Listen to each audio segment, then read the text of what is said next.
Hello and welcome to another edition of Currently in Quincy. I'm Joe Catalano. On today's program, we will chat with Mike Shanahan and Stacy Campbell from Maria Dross Counseling Services here in Quincy. We're going to learn all about their upcoming Masquerade fundraiser. It'll be held virtually later on this month. First, though, we check out the news for you. The administration has formally asked the Quincy City Council to approve borrowing $475 million to pay off the city's pension obligations. Mayor Thomas Koch says borrowing the money now at historically low interest rates will save the city millions of dollars in the future. City Council President Nina Liang said City Council Finance Committee will begin discussing that request at a meeting later this month.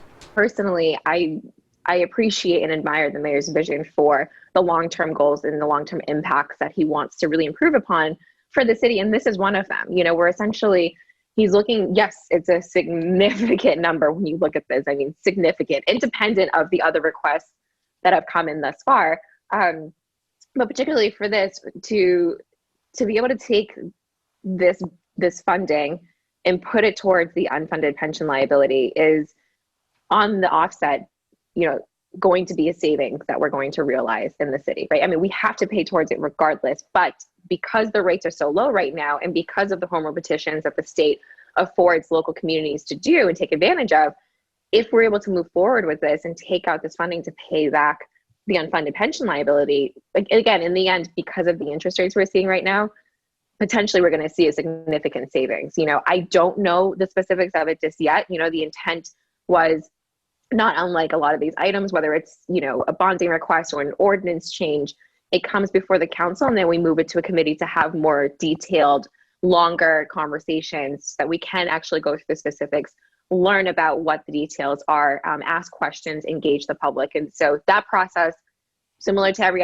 other item that comes in front of us, still has to go forward. So this is just the early stages where it gets introduced. So I'm looking forward to hear the details and hear exactly how much we're going to save, if, again, long-term, this is a benefit to the city, and engage the public in the process and see what happens moving forward. The mayor says the bond would be paid back over 30 years at a fixed low interest rate, resulting in a potential savings of at least $9 or $10 million per year. The mayor is also requesting 2 additional members be added to the city's retirement board to help with investing the pension accounts. That plan requires both city council and state approval. Quincy City Council is calling for the immediate shutdown of the natural gas compressor station in North Weymouth. Officials this week voted unanimously in favor of that resolution put forward by Ward 2 Councilor Anthony Andronico, who said the station poses a threat to the health and safety of people who live anywhere near the facility. And they had brought to my attention that after the first unplanned release on September 11th, 2020, that the city had inquired about the details of that release and just didn't hear back from Enbridge for months. And it wasn't until PHMSA had conducted their investigation and strongly urged Enbridge to get back to us that they decided they'd take the time to give us a response. And in addition, the department has requested on multiple occasions that direct notifications be given to the department when there are natural gas releases beyond those that meet regulatory reporting thresholds, so that we can actually make proper first response actions, especially considering, it's next to tanker traffic on the Fore River. There's on and offloading of tankers. We have the refining operation at Twin River Technologies. There's significant risk that any unplanned release could spark an absolute catastrophe, and it's simply unacceptable that we wouldn't be notified. So it's clear that the safety recommendations didn't stick. We deserve answers, and the station needs to be shut down until we get those answers. Now, there have been 3 unplanned releases of natural gas from the station since it went online last September, with the latest one earlier this month. Congressman Stephen Lynch and Senators Warren and Markey are also calling on federal regulators to shut down the plant, and the city of Quincy is also a party in a lawsuit against that facility.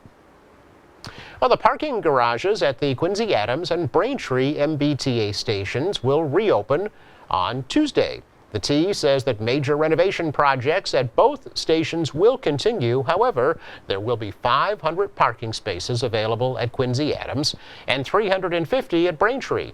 The satellite parking lots that have been used since the garages closed last October will also still be available.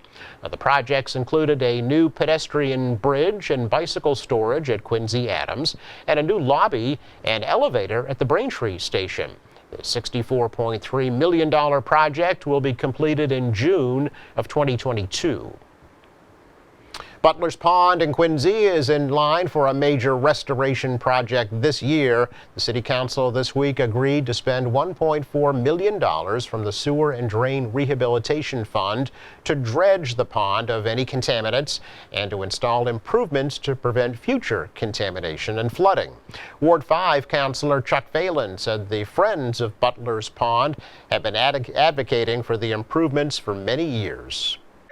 And this is a key storm retention area for this area. It's nice, it's environmental, but from a practical side, it's huge for the drainage of this whole area and the people who live in this area.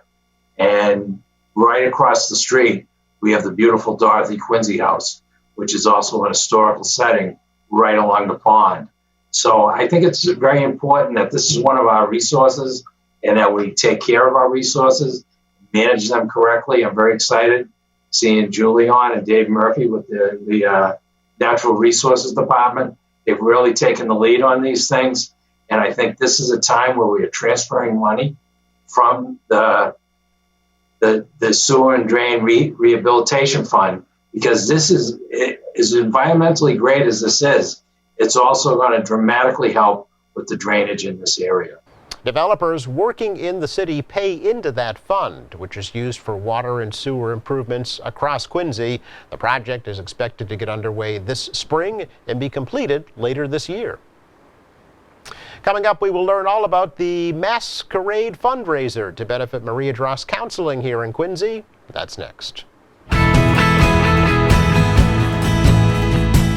The COVID vaccine is a critical tool to protect yourself and in the pandemic. But you might have questions about its safety. The same safety measures used for all vaccines were used for the COVID vaccine. Tens of thousands participated in vaccine trials to prove it's safe. Since then, millions of people of all races and ethnicities have gotten the vaccine and experienced only mild side effects. I got the vaccine to protect myself, my family, and my patients. When it's your turn, trust the facts. Get the vax. Times have changed. Hey, hi. Good morning, everyone. But people in recovery from addiction still need support. I am well. Doing good today. Many are finding it online. It's another resource. During COVID-19, staying connected is critical for recovery. It works for others. People are ready to be there for you. And it could work for you. See you next time. Learn more about online recovery support.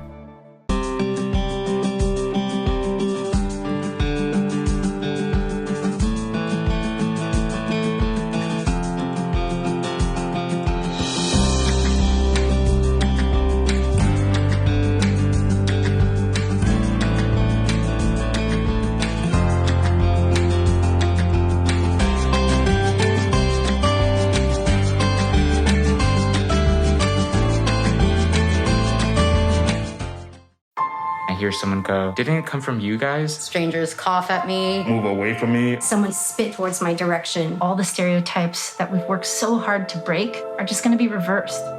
And I won't let that happen. We all have to play our part. I donate my plasma. I've been making masks. We deserve respect as much as everybody else. I'm a firefighter, not a virus. I'm a mask maker, not a virus. I'm a nurse. I'm a delivery woman, chef, a neighbor, artist, Bus driver. I'm a doctor. Fight the virus. Fight the virus.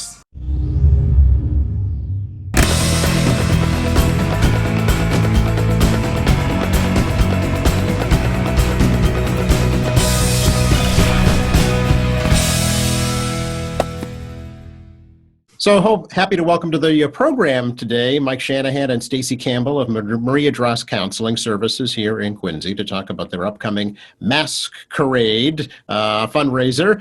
And before we get into that, I wanted to just switch over to our gallery view here and say welcome, Mike. Welcome, Stacy. Thank you, Joe. Good to be with you. Thank you so much. Thank you. Very nice to be here. Stacy, nice to have you here for the first time. So hopefully not the last time, though. Thank you. Thank you. Let's, before we talk about the upcoming fundraiser, which I know is exciting and very, very important, Mike, can we talk just a little bit about how Maria Drost is doing these days during the pandemic? Yeah, well, we have survived like many other businesses, fortunately, and we're looking forward to kind of coming through it now. It's been rough going, especially for our clients, and so we've been very busy and even busier, I think, now than we've ever been. So it's, people, especially I think in the last 3 to 6 months, have been more coming out of the woodwork as, maybe the pandemic is winding down in some ways, since January, where people are freer about calling. And so, I mean, we've been busy throughout the pandemic, and now we actually have a kind of a waiting list, which, we've always prided ourselves on getting people in 1 to 2 weeks. And now, it's being stretched out a little because we're getting a lot of calls. So the need is clearly out there. Are the issues different now than they were at the start of the pandemic?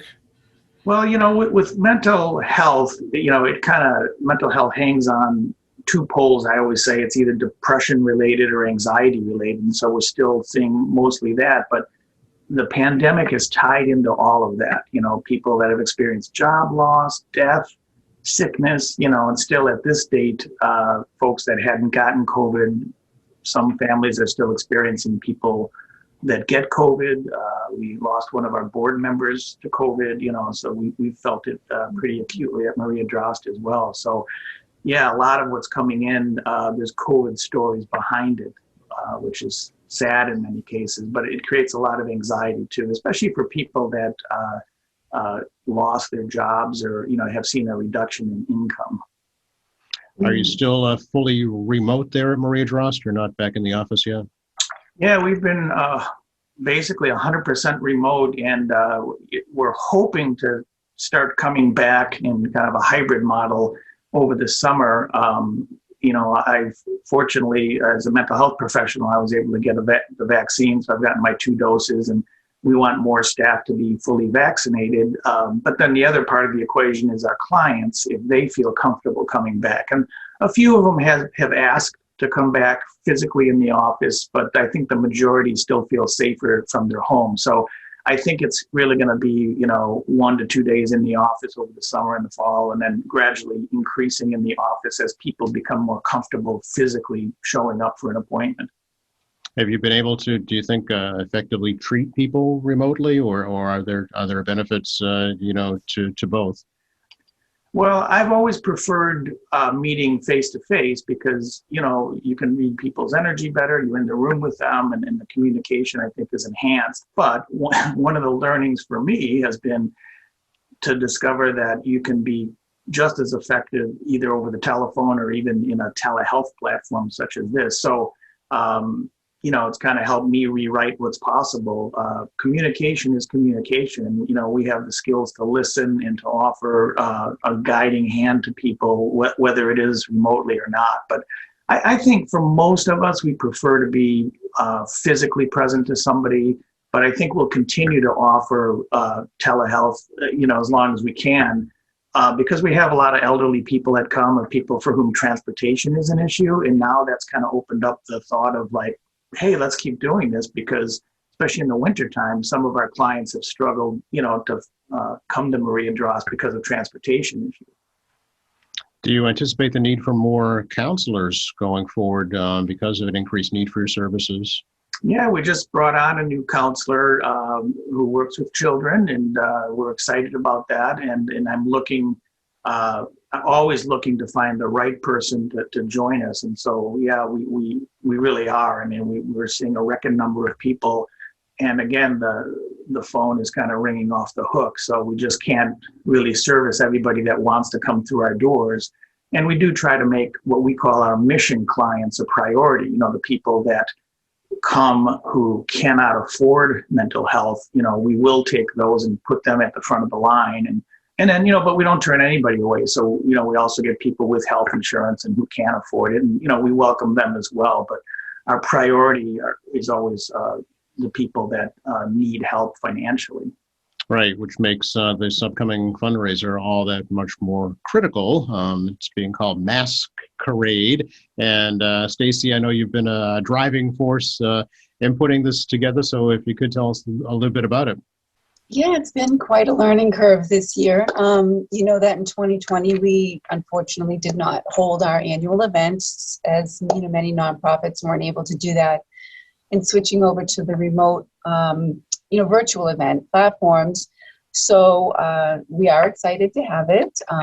Each year, Joe, our event is pretty much, we come together. It's really like a celebration for us, celebrating our good work that we are so proud, to accomplish each year. And, like Mike said, we are busier than ever. We had, close to 5,000 client sessions in 2020 alone. So everybody is working hard, but the event is coming up in two weeks. We're really excited to have some, Boston celebrities on board with us, supporting our mission. And some board members and committee are really working hard, along with you folks at QATV, helping us pull this off. So we're really, really excited. And we have a staff member who will perform, and she's amazing. And we're really excited to see her in action. Now, typically, it's your fashion show, right? You have a runway and models and the couture of the day and everything. So, how did you come up with this new plan?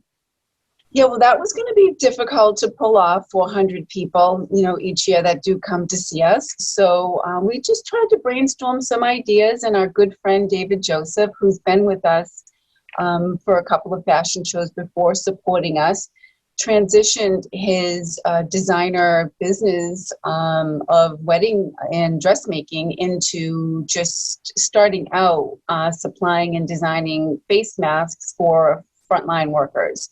And it just took off. So he and his husband just devoted and turned over the business. And we got in touch with him and came up with the idea. And we thought it would be great. And we're going to have a little bit of a demonstration on how to, mask up with your, speaking with your eyes, or how to, talk with your eyes. It's a little fun.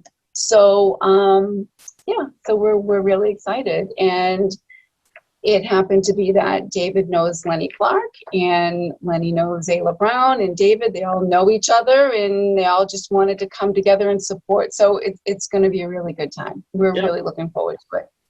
It is April 29th, and I'm going to show folks the details here while you explain, if you could please, exactly how it all works and how folks can participate in it. Yes, they can. There's the link there at the bottom, bidpal.net/MDCS 2021. You can just go to that link. It brings you right to the sign-up page, and you can purchase some tickets and some raffle tickets. We are having 2 live raffle drawings for cash prizes, so that's going to be a little bit of fun there. And we're going to start about a little bit before 6 o'clock. We're going to have some pre-show time while we do get set up, and our therapist, Megan Earl, will perform with her guitarist, John. So there'll be some entertainment going on before while we set up, and we're going to hope to kick off right at 6 o'clock. We have extended it till about 7:30 because we do have some good things happening. So we hope that folks will take the hour and a half to spend with us and see, what we have going on. And we're going to have some pre-records as well. But for the most part, we're going to have some musical entertainment throughout and at the end. So the tickets are $100. They support our mission of providing the much needed care that people that come to us in our local communities. So we're looking forward to it. We hope that people come along and buy a ticket. Yeah, is there a deadline, Stacy, for when they need to purchase those? I believe you can still buy the ticket day of. Mm-hmm. Okay, and the raffle tickets will close the day before. That was my next question. Okay. That will close the day before. We've been sending out some news blasts on that, but you can purchase your ticket until the day of. Okay, and again, this is a totally virtual event, and I know, as you mentioned, we're helping here at QATV as well. Folks will be able to watch it here through our virtual means and social media as well. So we're happy to do that for you for sure. Thank you. Lenny will be live, is that right? Yes. So there will be some live segments. There are a few pre-records, but Lenny will be live. So he will be doing his famed skit, for about 15 minutes, but he will be present along with David and Ayla throughout the time. So Ayla will MC the event, Ayla Brown, and David and Lenny, all three of them together will be, on and off live throughout the whole 90 minutes. Okay, fun. So, the nice thing is there's no limit, right, to the number of people who can participate because of the virtuality of it. Right. And, we have the opportunity here for anyone across the country, whoever, friends and family that don't get to see us or come in person to log on and spend some time with us. We would really love it. Sure. I think the whole thing was just done so Mike wouldn't have to get up on the runway, and that's what I think, Mike. That's right. You got it, Joe. You got my number. Yeah. That's what I figured. Mike, how important is this particular event to Maria Drost, especially this year? Well, it's more important than ever, Joe. We last year we weren't able to have our fashion show because the timing of quarantining, which happened maybe that third week, I think, when the governor said, shelter in place kind of thing, came like a month before the fashion show. So we were gearing up for it and getting ready, and then it was like, we can't have it. So we just didn't have it, and it didn't allow us any time really to recover and put something up like we're doing now. In fact, we were hoping at the time, when we all went home, we said, well, maybe we'll be back in 2 weeks or a month, and we just had no idea then that it would even be carrying on as long as it has now. So, so to go from having no fashion show, we lost a lot of money that way. Funds that didn't come in. And fortunately, we were able to get a PPP loan, and that has helped. And people have been very generous to us, and our holiday appeal folks were more generous than ever. And so I'm just grateful to Stacy and Michelle Stenberg and Donna Kelbel from our board. The three of them have been putting this together and working closely with QATV. And we're just grateful to have something that's brand new. We've never done a televised event. This is new territory for us, and we're all pretty excited about it. So just grateful to all the support that we're getting and help. Yeah. Did Maria Drost benefit at all from the latest federal rescue plan, the American Rescue Plan?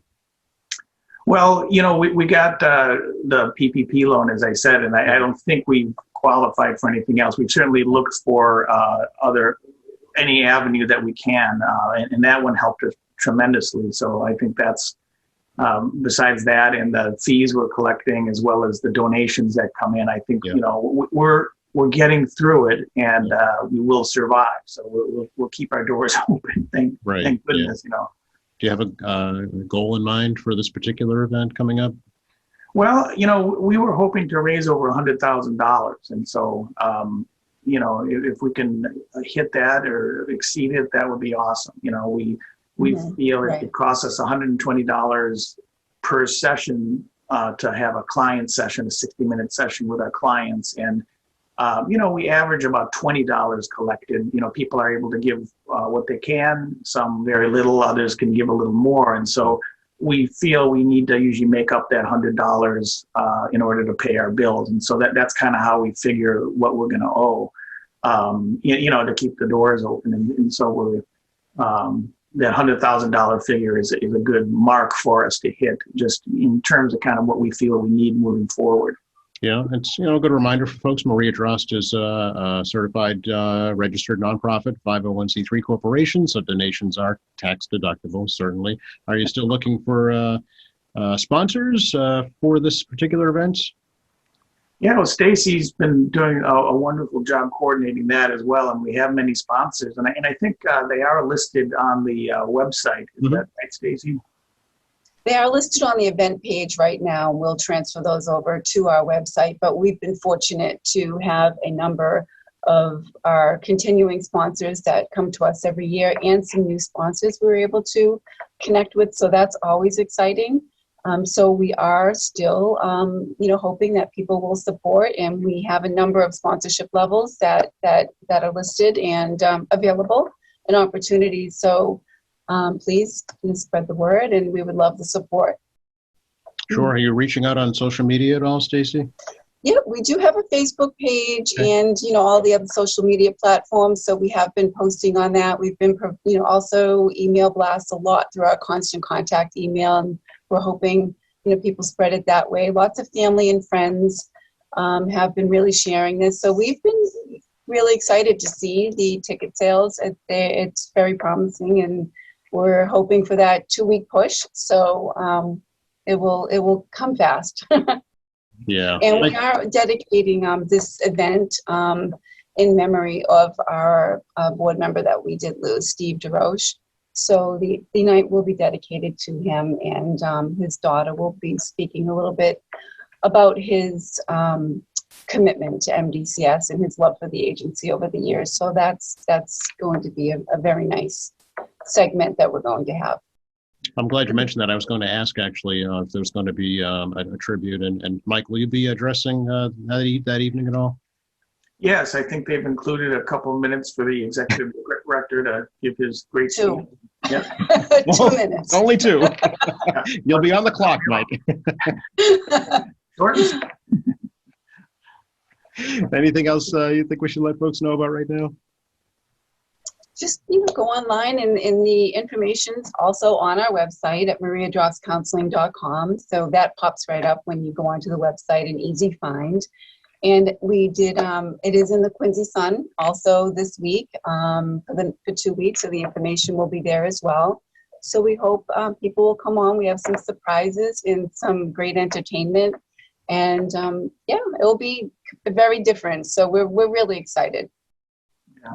And we're very thankful for everybody that participates in our event, because it just validates the work that we do. Mental health is done behind closed doors. There's HIPAA regulations. We can't be touting the work we do, and it's hard for people to share. Who wants to talk about their depression or anxiety? So to have the validation of our sponsors and all the people that donate to us really means a lot, and it really enlivens us. So this is a big celebration for us this time of year, because we see the support of the community and these other companies and people that are sponsoring us and supporting us. So I just thank you in advance for all of your generosity, everybody. Yeah. I think we could all use a little celebrating right now, for sure. And this would be a great way to hopefully kick off what will be a brighter year ahead, sure. I want to thank the both of you. Really appreciate the opportunity to talk to you and learn a little bit about Masquerade and about Maria Drost, and I wish you a successful event. Thank you, Joe. We look forward to the event. Will be in the QATV studio, so we'll be right there on your home turf. Yes, she'll be one of the first live events we've had since the outbreak of the pandemic. So great way to hopefully get back to brighter times. Yeah. Thank you. That's for sure. Thanks so much. You're welcome. Bye-bye. Bye, Joe.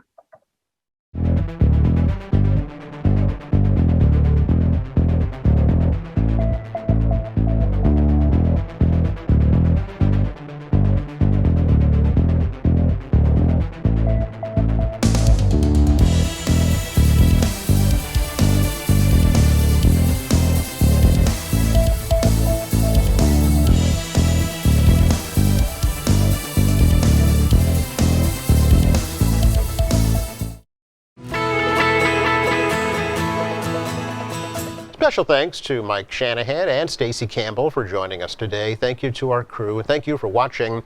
We're off on Monday for the Patriots Day holiday, so join us again next Friday for another edition of Currently in Quincy. And in the meantime, please check out our website, qatv.org. You'll find all of our latest news and programming. There's information, live streaming, video on demand, and much more. For all of us here at Quincy Access Television, I'm Joe Catalano. Please stay safe.